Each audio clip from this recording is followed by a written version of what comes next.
Aí, gente boa, vocês já se sentiram presos, como se as paredes estivessem, sabe, te apertando. E não importa o quanto você berra, ninguém te escuta. Meu nome é Lourdes, mas podem me chamar de Vô Lourdes. Tô com meus 72 anos e já vivi cada coisa que vocês nem imaginam. Hoje, eu quero abrir meu coração e contar uma história que mudou minha vida para sempre. Uma história de medo, de luta para sobreviver. E do dia em que eu finalmente achei força para me libertar, sabe? Mas antes de começar, quero saber de onde vocês estão me vendo. Adoro saber notícias do pessoal de todo canto desse Brasilzão, seja de cidade grande como São Paulo ou Rio de Janeiro, ou daquelas cidadezinhas pacatas do interior. Deixa aí um comentário para mim. Conta aí. É tão bom saber até onde minha história consegue chegar, né? Mais uma coisinha. Se você acredita em segunda chance, se acredita que a gente tem força mesmo nos momentos mais escuros, tira um segundinho para clicar no joinha e se inscrever aqui no canal. Esse apoio de vocês ajuda a manter histórias como a minha vivas. E quem sabe, né? Talvez essa história chegue em alguém que está precisando muito ouvir ela hoje. Agora, bora lá. Deixa eu te levar para o comecinho de tudo. Eu nasci numa cidadezinha tão pequena, mas tão pequena, que se você piscasse o olho passando de carro, nem via, todo mundo se conhecia. Sabe como é? E segredo. Segredo não durava muito tempo escondido. Não. A gente morava numa casinha bem simplesinha, viu? Só madeira e telha. Mal, aguentando as chuvaradas que vinham toda a primavera, quando o vento assobiava de noite. A casa toda trêmia, parecia viva, e o barulhinho da chuva no telhado era uma cantiga de ninar que eu nunca mais esqueci. A vida não era fácil. Não, mas era o que a gente conhecia. Minha mãe levantava antes do sol, passava um cafezinho que enchia a casa de um cheirinho bom, uma calorzinho. Mesmo nas manhãs mais frias, meu pai ralava horas. Chegava em casa sempre com o olhar cansado, a voz pesada. Ele não era daqueles de dar risada ou abraçar, sabe? Ele era do tipo que achava que dar dura era um jeito de amar. É no mundo dele. Lugar de filha era dentro de casa. Lembro de ver minha mãe andando pela casa feito alma penada, sempre na correria. Sempre que tinha. Ela nunca reclamava, não, mas eu via no jeito dela suspirar enquanto costurava. No jeito que os ombros dela iam curvando um pouquinho mais. A cada ano que passava, naquela época, eu não entendia direito. Achava que a vida era assim mesmo. Fazer o quê? Mas, bem lá no fundo, algo aqui dentro, me cutucava. Tinha que ter mais coisa nessa vida. Né? De noite, eu deitava de barriga para cima, olhando as estrelas, sonhando com uma vida diferente. Uma vida onde eu pudesse escolher, onde eu não ficasse só esperando mandarem eu fazer alguma coisa. Mas lá em casa, sonhar não era muito bem-vindo. Não, logo eu ia aprender que sonho não vale muita coisa quando já estão escrevendo o seu futuro. Né? Meu pai era um homem respeitado na cidade. O povo admirava ele. Chamavam de trabalhador, homem de bem. Mas em casa, vê-se, a palavra dele era lei. Que era? Se ele falasse que o jantar era às 6, ai de quem comesse 6 e 1. Se ele mandasse ficar quieta, você não piava. E se ele decidia uma coisa para você, pronto. Eu era. Minha mãe entendia isso melhor que ninguém. Ela vivia dentro das regras dele, nunca saía da linha. Nunca nem pensava em discutir.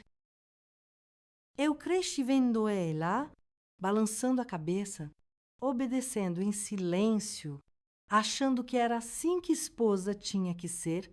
O trabalho da mulher é cuidar da família. Eredícia, esposa boa não faz pergunta? No começo, eu também não questionava, não, era tudo que eu conhecia, mas quanto mais eu crescia, mais eu sentia o peso daquelas regras me esmagando. E eu era uma menina quieta, mas tinha meus sonhos. Adorava ler, imaginar um mundo além da nossa cidadezinha. Queria estudar, quem sabe até ir embora um dia, ver o que tinha por aí. Mas nunca que eu ia ter coragem de falar essas coisas alto, porque lá em casa, o que meu pai decidia estava decidido e eu estava quase descobrindo o quão final era isso. Uma noite, ele me chamou para sentar na mesa da cozinha. Eu já sabia que tinha alguma coisa errada antes mesmo dele abrir a boca. Lourdes, chegou a hora. E ele disse, a voz firme, que nem batida de martelo na madeira. Hora de quê? Pai, perguntai, mesmo já sabendo a resposta lá no fundo, de casar. Nossa, o ar sumiu dos meus pulmões. Minhas mãos ficaram geladas. Mas, pai, ele levantou a mão, não para me bater, não, só para me calar. Tá decidido? Ele, homem bom, vai cuidar bem de você. E pronto, meu destino estava traçado. Eu queria correr, gritar, brigar, mas naquela casa, brigar não era opção. Não. Nas semanas seguintes, eu vivi meio avoada. Acordava de manhã, torcendo para ser só um pesadelo, que meu pai ia me chamar na cozinha e falar: esquece. Lourdes, pode fazer o que quiser da sua vida, mas essa hora nunca chegou. Pelo contrário, os preparativos para o casamento começaram. Compraram um vestido, um cara que eu mal conhecia. Ia ser meu marido. Assim, ou num piscar de olhos. O nome dele era Ricardo. Ele era 15 anos mais velho que eu e tinha um comercinho na cidade. Todo mundo falava que ele era bom para garantir o sustento. Ninguém se importava se eu gostava dele de verdade. E ninguém perguntou se eu queria casar com ele. Chorei para minha mãe. Uma vez, só uma vezinha. Mãe, por favor, eu não amo ele. Ela nem olhou para mim. Continuou, dobrando os lençóis, as mãos dela se mexendo devagar. Firms, amor não põe comida na mesa. Lourdes, ela disse, você vai aprender a ser feliz. E eu queria gritar, queria dizer para ela que eu não queria aprender a ser feliz. E eu queria ser feliz, mas eu sabia que não ia adiantar nada. Então, fiz o que me ensinaram a vida toda. Fiquei quieta e na manhã do meu casamento, eu parei na frente do espelho, olhando para uma menina que eu não reconhecia mais. Sumiu aquela sonhadora que fazia pedido para a estrela. No lugar dela, tinha uma moça de branco, caminhando para uma vida que ela não escolheu. Minhas mãos tremiam enquanto eu entrava na igreja. Meu coração batia tão alto que eu mal ouvia a música. E aí, vi o Ricardo lá no altar. O rosto dele não dizia nada. Ele não sorriu. Não parecia nervoso, porque, para ele, aquilo não era um momento que ia mudar a vida. Era só mais um negócio. Uma transação. Eu queria virar as costas, queria correr, mas não corri, porque no meu mundo, correr não era opção. E acima, respirai fundo.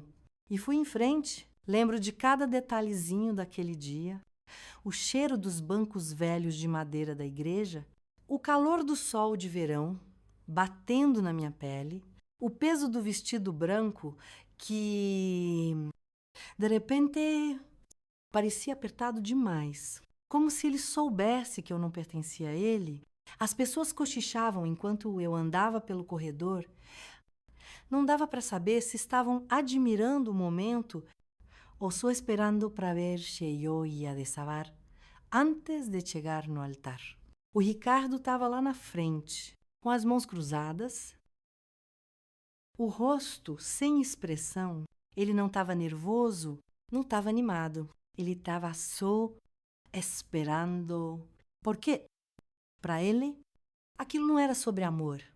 Era um acordo, um contrato, um dever. Dei uma espiada rápida para minha mãe. Sentada na primeira fileira, ela me deu um sorrisinho cansado. Aquele tipo de sorriso que diz: é assim que as coisas são, segue o baile. E foi o que eu fiz. Engoli meu medo. Forcei minhas mãos a pararem de tremer e quando o padre perguntou: você aceita este homem como seu legítimo esposo? Eu sussurrei a mentira que ia mudar minha vida. Aceito. A cidade aplaudiu, meu pai apertou a mão do Ricardo e, assim, meu nome não era mais meu. Eu não era mais só a Lourdes, eu era a Dona Lourdes Silva. Naquela noite, sentei na beirada da nossa cama, olhando para a malinha que eu tinha feito dias antes, uma mala que, secretamente, eu esperava ter coragem de pegar e sumir, mas eu não fugi, porque eu ia para onde? Meu Deus. E, assim, apaguei a luz e entrei numa vida que não parecia mais ser minha. No começo, o Ricardo era quieto, não era grosso. Ai, sabe, né, bravo? Só caladão. Ele saía cedo pro trabalho, voltava tarde, jantava e mal abria a boca. Eu quase pensei que talvez eu tivesse errada de ter medo, que talvez não fosse ser tão ruim assim. Mas logo aprendi que o silêncio pode ser tão perigoso quanto a violência. Começou com coisinha pouca. Você carregou no sal. Que bagunça é essa na casa? Você sabe ser esposa? Mulher. As palavras não eram gritadas, mas eram afiadas, feito faca. Cada uma delas ia me cortando, pedaço por pedaço. No começo, eu pedia desculpa. Tentava mais. Queria acreditar que se eu fizesse tudo direitinho, ele ia ser diferente, mas não importava.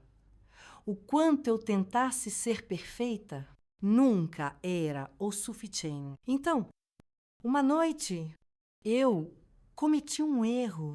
Esqueci de trancar a porta da frente. Com a Zabubá, Rinho Simples. Mas quando o Ricardo chegou em casa e viu a porta destrancada, o rosto dele ficou sombrio. Você é burra. E ele sussurrou, chegando perto. Eu só esqueci. Gaguejei. Então, antes que eu pudesse me mexer, a mão dele agarrou meu pulso. Forte, forte demais. E foi naquele momento que eu percebi que aquele homem não era só frio, ele era perigoso. Na primeira vez que aconteceu, eu disse para mim mesma que não era real, que era um engano, um momento ruim. Um dia estressante, ele não quis fazer aquilo, mas lá no fundo, eu sabia que não era bem assim. Aconteceu na cozinha. Eu estava atrasada para fazer o jantar. E quando ele entrou, eu vi no olhar dele, aquele olhar de quem ia aprontar. Você não faz nada direito. Impressionante. Ele resmungou. Eu me virei para falar alguma coisa, talvez para me defender, talvez só para explicar, quando, de repente, a mão dele voou.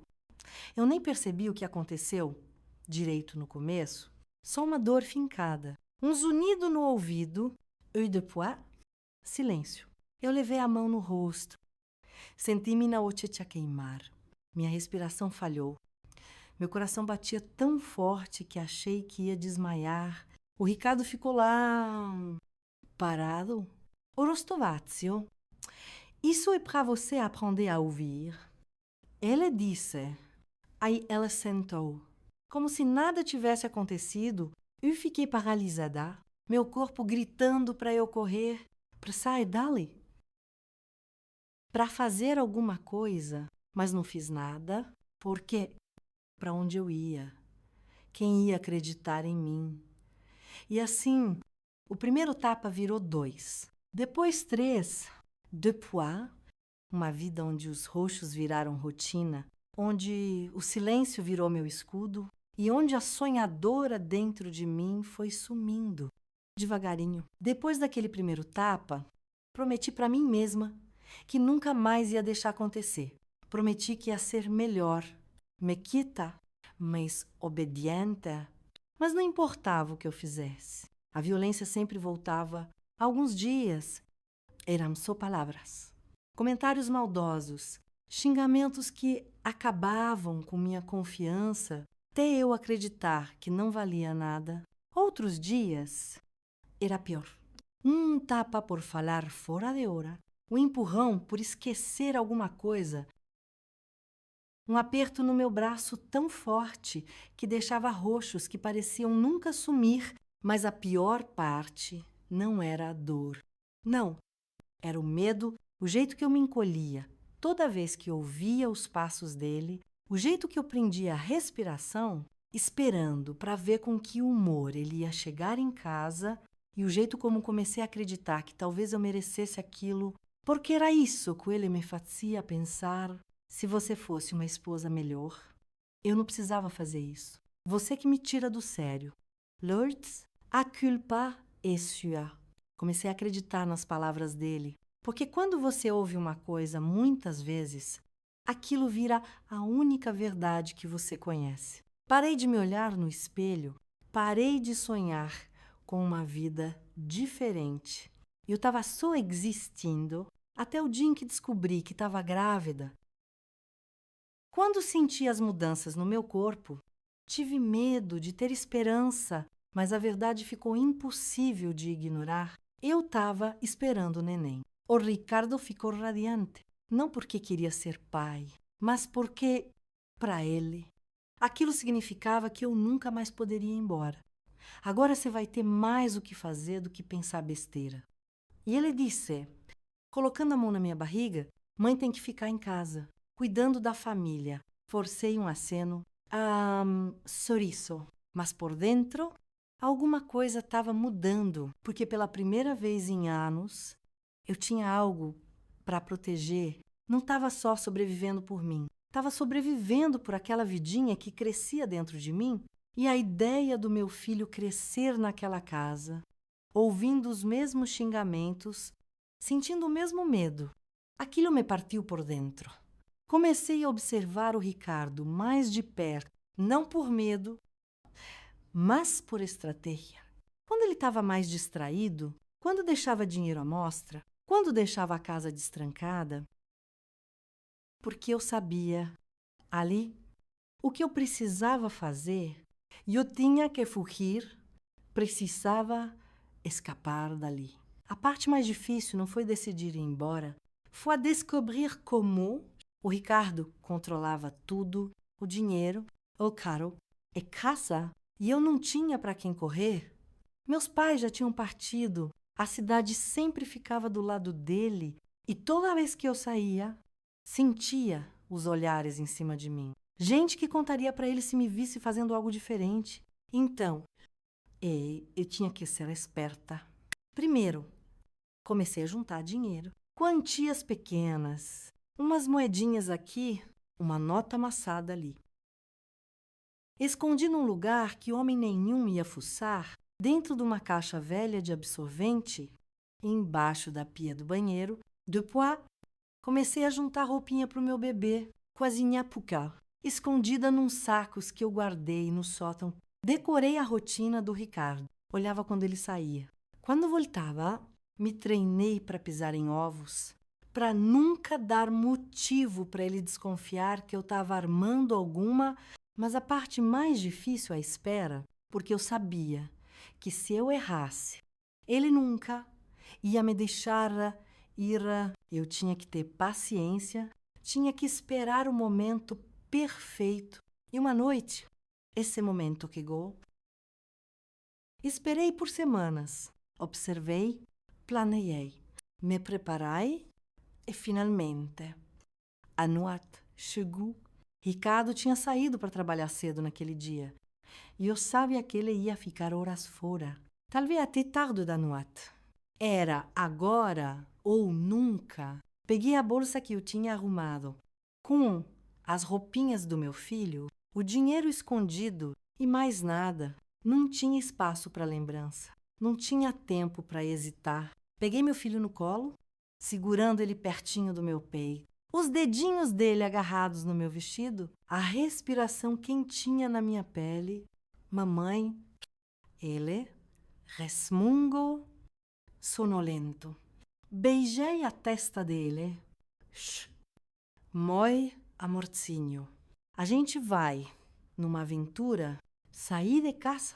Meus pés descalços, sentindo o frio da madeira da varanda, meu coração batendo forte no peito. A noite estava silenciosa. Só o vento assobiando nas árvores. Dei meu primeiro passo para a estrada. Depois, o segundo, e então, um carro virou na entrada de casa. Me sang gelou. Era o Ricardo. Ele tinha chegado mais cedo. Por um segundo, eu fiquei paralisada. Eu podia ouvir os pneus cantando no cascalho, os faróis iluminando as árvores. Ele ainda não tinha me visto, mas se eu hesitasse mais um segundo, e ele ia ver. Virei e corre. Minhas pernas queimando, meus braços apertando meu filho enquanto eu corria. Na direção do mato, os galhos arranhavam minha pele, mas eu não parei. Ouvi a porta do carro bater. Lourdes. A voz dele cortou o silêncio, cheia de raiva. Corri mais rápido. O mato me engoliu na escuridão. Eu não sabia para onde estava indo. Só sabia que não podia parar. Atrás de mim, eu podia ouvir ele, galhos quebrando, passos pesados. Ele estava me perseguindo. Fui em frente, minha respiração ofegante, meu filho agarrado em mim. E então, uma dor aguda no meu pé, uma raiz. Tropecei, caí no chão com força, meu corpo se curvando para proteger meu filho. O ar sumiu dos meus pulmões. E no silêncio que se seguiu, ouvi o som que eu mais temia, passos. Chegando mais perto, não pensei, não respirei. Só me arrastei para ficar de pé, mordendo a dor. Corri de novo, meus braços doendo de segurar meu filho, minhas pernas gritando para eu parar. Não parei. Não sei o quanto eu corri, só sei que, uma hora, eu vi uma luz de varanda piscando ao longe. Uma caça, uma chance. Cheguei na varanda batendo na porta, minha respiração vindo em golfadas curtas, desesperadas. A porta abriu, era ela, minha vizinha, Dona Cira. A única pessoa que sempre me olhou com um pingo de bondade. Ela não fez pergunta, só me puxou para dentro e trancou a porta atrás de mim. Eu desabei no chão, agarrada no meu filho, lágrimas escorrendo pelo meu rosto. Lá fora, ouvi o carro do Ricardo cantando pneu na rua. Ele estava procurando. Ele estava furioso. E não ia desistir fácil. Eu não estava segura ainda. Eu tinha escapado, mas não estava livre. Sentei no chão, meu filho apertado contra meu peito, meu coração batendo tão alto que eu mal conseguia ouvir mais nada. Lá fora, o carro do Ricardo passou roncando pela casa de novo, mas eu sabia que não ia demorar muito para ele voltar. Minha vizinha, Dona Cida, ajoelhou na minha frente. Ela tocou meu ombro, os olhos dela cheios de compaixão. Você não pode ficar aqui, querida. Ela veio vir procurar? Oi, assenti, engolindo o pânico que subia pela minha garganta. Por favor, eu não sei para onde ir. Ela levantou rápido, foi para a cozinha. Quando voltou, estava segurando um molho de chaves de carro. Pega meu carro, some daqui o mais rápido que puder. Eu recitei. Ela agarrou minhas mãos. Oh, aperto firme. Me escuta? Lord, você está na frente dele, mas não por muito tempo. Se ele te achar, não vai só te trazer de volta. Ele vai garantir que você nunca mais será. Um frio correu minha espinha. Eu não precisava que ela explicasse. Eu sabia do que o Ricardo era capaz. Peguei as chaves, agradeci com os olhos cheios d'água. E então, com meu filho ainda nos braços, corre de novo. Eu nunca tinha dirigido sozinha na vida. Minhas mãos tremiam no volante. Meu filho dormia no banco do passageiro, os dedinhos dele agarrados na minha manga. Eu não tinha plano, nenhum destino. Só dirigi quilômetro após quilômetro. A cidadezinha foi sumindo atrás de mim. As estradas escuras se esticavam na minha frente, desconhecidas e apavorantes, mas pela primeira vez em anos, senti uma coisa estranha, uma coisa que eu quase tinha esquecido, esperança. Mas o Ricardo não ia desistir. Eu sabia disso. E sabia que, em algum lugar atrás de mim, ele estava vindo. Encontrei um abrigo 2 cidades para frente. Eles me acolheram, me deram uma cama, deram um prato de comida quente para o meu filho. Pela primeira vez em anos, eu dormi sem medo, mas minha paz não durou muito, porque o Ricardo estava me procurando. Vi o rosto dele no jornal, boletim de ocorrência de desaparecida. Ele estava se fazendo de coitado, contando para todo mundo que eu tinha sumido, levado nosso filho junto, que eu não batia bem da cabeça, que eu precisava voltar para casa. Senti um embrulho no estômago, porque eu o sabia a verdade. Se ele me acasse de novo, eu não ia aguentar. Eu tinha escapado, mas ainda não estava segura. O abrigo era seguro. Mas só por um tempo, Ricardo tinha dinheiro, tinha contatos, e o pior de tudo, ele tinha a lei do lado dele. O boletim de desaparecimento virou uma busca oficial. A polícia estava atrás de mim, assistente social, até gente estranha na internet, gente que acreditava nas mentiras dele, gente que achava que eu era só uma maluca, que tinha sequestrado o próprio filho. Eu tinha que me mexer. De novo, então, uma noite, quando o abrigo estava quietinho, juntei o pouco que eu tinha e fui embora, sem despedida. Chamou a hora para trás, só eu, meu filho, e a estrada na frente. Não sei como ele fez, mas ele me achou. Eu estava trampando numa lanchonetezinha, tentando construir uma vida nova, quando olhei para cima e lá estava ele, parado do lado de fora, observando. O rosto dele estava calmo, calmo demais, como se ele soubesse que já tinha ganhado. Meu estômago revirou, minhas mãos começaram a tremer. Peguei meu filho, sussurrei para a moça do caixa, chama a polícia. E corri de novo, mas dessa vez não consegui ir longe, porque o Ricardo estava esperando perto do meu carro e ele não estava sozinho. 2 policiais do lado dele. E o Geli, ele sorriu. Olha só quem está aqui. Querida, hora de voltar para casa. Era isso, o momento que eu temia há tanto tempo. Os policiais me olharam, esperando uma explicação. Ricardo tinha a história perfeita. Um marido de coração partido, uma esposa assumida, uma criança levada. E eu era só uma mulher apavorada, sem prova nenhuma. Mas eu tinha algo mais forte que prova. Eu tinha a verdade. Então fiz a única coisa que eu podia. Levantei a manga da blusa e mostrei para eles os roxos que ainda não tinham sumido.